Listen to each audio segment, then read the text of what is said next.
Bismillahirrahmanirrahim.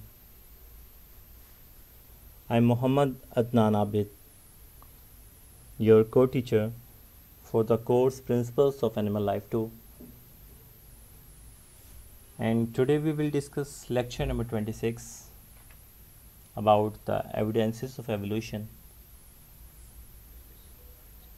In the previous lecture, lecture number 25, we discussed some evidences of evolution like the biogeography and fossil record, and the remaining evidences of evolution we will discuss in this lecture, lecture number 26. So we will start with comparative anatomy, where comparative means to compare different species of animals, and anatomy means internal structures. So in comparative anatomy, we compare different species of animals on the basis of their internal structure. This is known as comparative anatomy, or we can define it as structure in one animal resemble a structure in another animal due to common evolutionary origin. दो organism है, they have similar structure due to common ancestor. ये हम किस में study करते हैं? इन comparative anatomy.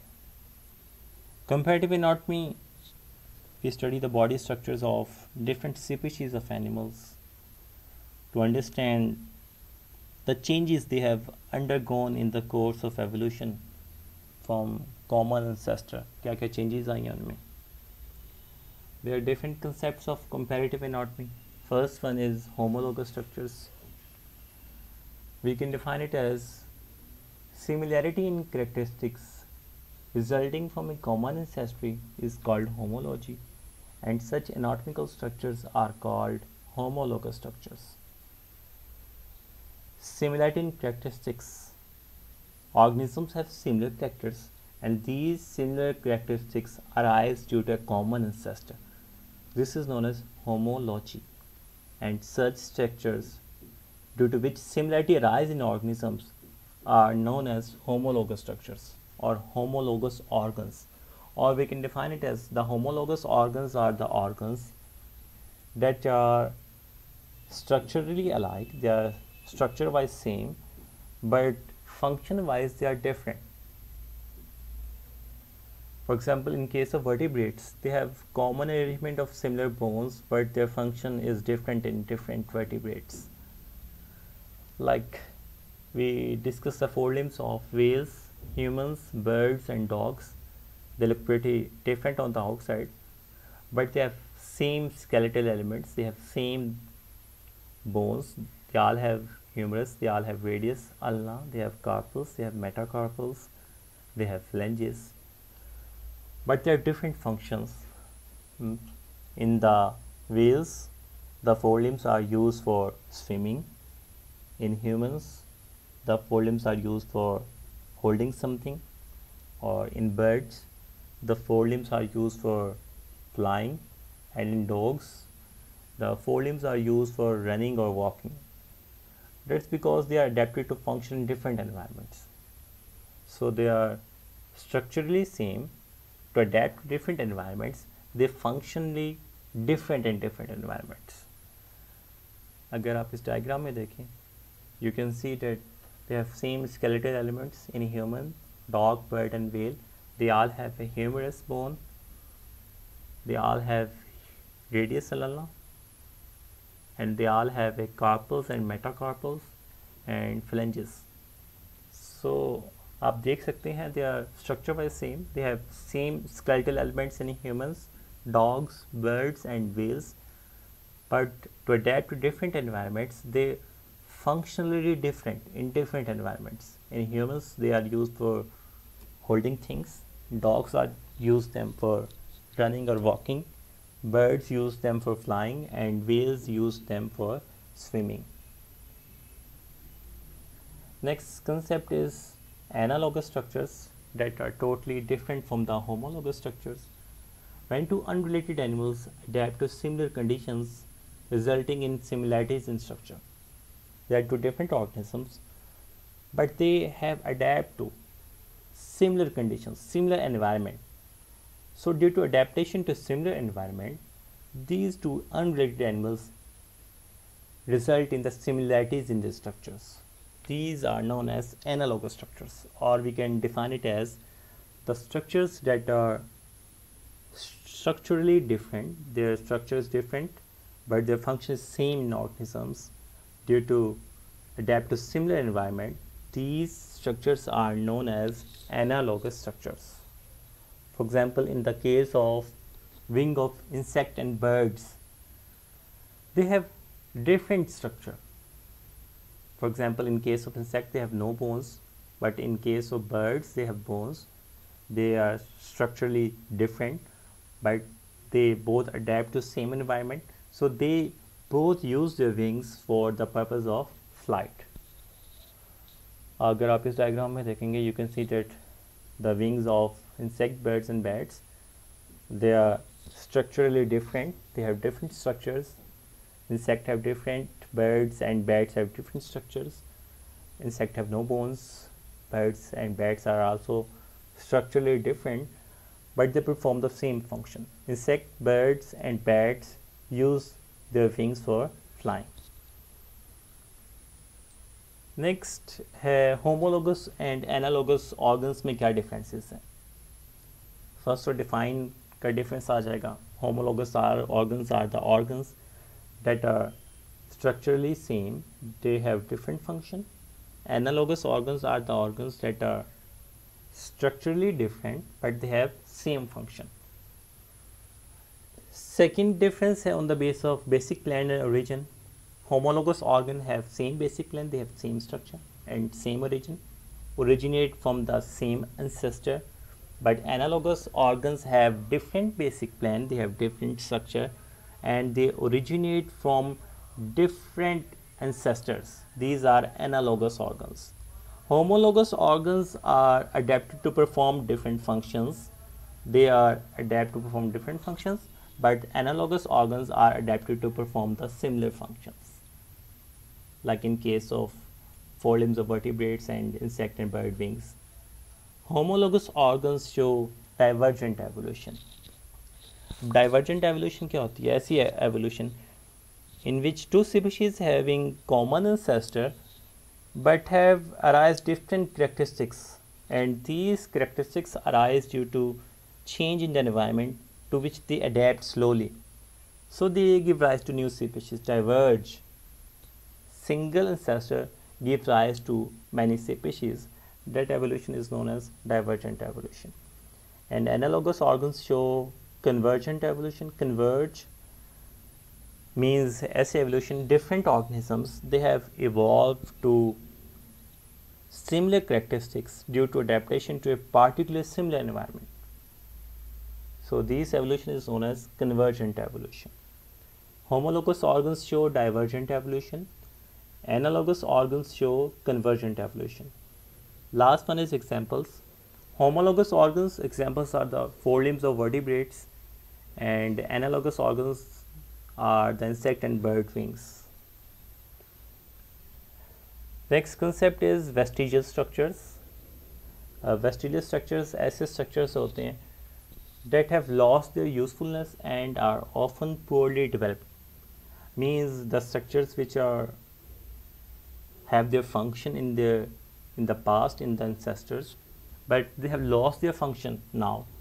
ऐसे structures को क्या कहते हैं? Vestigial structures कहते हैं. They are not functionally, they are functionally useful now. For example, in case of snakes, retain vestiges of the pelvis and leg bones. These are the vestigial structures of snakes. Snake, they have mode of locomotion का change हो गया था. They use gripping movement, so that's why they have vestiges of pelvis and leg bones, but they have lost their function. They are poorly developed. So snakes don't use their legs for walking purpose. They creep on the floor. Second is vermiform appendix. Appendix is a vermiform means a worm-like structure होता है. Appendix, these structure is present on the start of the large intestine, on the base of the cecum, first part of the large intestine. Once thought that vermiform appendix has function in the past in the ancestors. क्या function था? That these appendix, these structure help the organism in the past and help in digestion of food. They harbor some useful bacteria that aids in digestion, but they have no function in the present organisms. And last is tailbone, coccyx bone है. Once thought that के tailbone है, it has function in the past. Ancestors हैं जो humans के, they were functional tailbone, and they use their tails for their holding the branches of trees or for balancing themselves. But they are now vestigial organs in humans. They are of no use. So these are the some vestigial organs of man which were once thought to be functional in the past, but now they have no functions in the present organisms, in their descendants. They were functionally active in their ancestors. These are the nictitating membrane, the ear muscles which use them to move, pointed canine, third molar, vermiform appendix, pyramidalis muscles, caudal vertebrae, the coccyx, the segmental muscles on the abdomen, and mammae on the male, and a hair on the body. These are the some vestigial organs present in man. They are no use today. Next is comparative embryology. And in comparative embryology में हम क्या करते हैं? We compare the embryonic stages of different organisms. एक embryo से adult बनने तक एक ऑर्गेनिज्म जिन स्टेजेस से गुजरता है डेवलपमेंट की, we study that in comparative embryology, because closely related animals go through similar stages in their embryonic development. For example, in case of vertebrates embryos, if we talk about fishes, amphibians, reptiles, birds, mammals, they all go through some similar stages. They all have gill pouches during development from embryo to an individual. But as development proceeds, gill pouches change into gills in fishes. They functionally adapt to different environment. Fishes live in water, so the gill pouches change into gills in fishes.